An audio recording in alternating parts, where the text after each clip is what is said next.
Hello hello hello की भेलो रे बाजे न गे की कहबो सुनी न सुनाबै छियो। ठीक छै सुना। ओ बाबू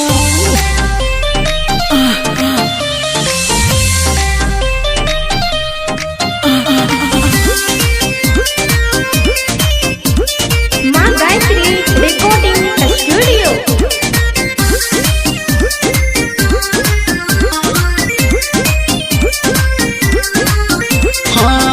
सुन सुन गे हमर हसीना बेचैल गेलियो पुदीना तोरा टोला मंगल दीना भाई तोहर भेटल कमीना देख को हमारा ऊ तो लाइन मार तो है तक ले ताल हमरा तोल में ताती चल दी रे ताती पे तैती ले माल तालते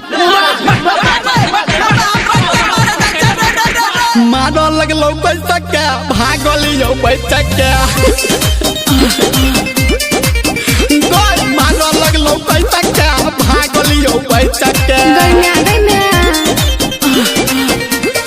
बुझली बड मार मारले कौसार सबागा से घर घर के मारला। सुन रे सुन मजनुआ अपना बना लेब सुन रे सुन मजनुआ अपना बना लेब अब छियौ मिल हमरे मल हम लगा देबो अब छियौ मिल हमरे।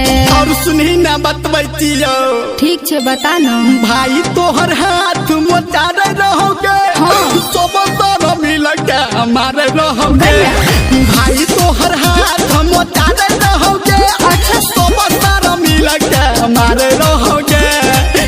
रुकता भैया फोन लगवा देता। हाथ लगा ना सार के। हेलो हाँ हेलो हेलो सुनो मोरा भैया हो तू छह बढ़ का कसैया हो सुनो मोरा भैया हो तू छह बढ़ का कसैया हो हम तो करी ले बसादी भज के सुनो छ मियाँ बीबी राजी तो क्या करेगा पाजी मियाँ बीबी राजी तो क्या करेगा पाजी मियाँ बीबी राजी तो क्या करेगा पाजी खौरू खारी हसरवा तू रे मजनुआ रे चल चल चल भाग जाय छी। हाँ चल चल चल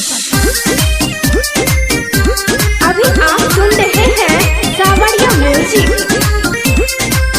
भागी के देबही तो बादी के बोली गे भागी के देबही तो बादी के बोली गे दुनू के माली देबो छाती में गोली गे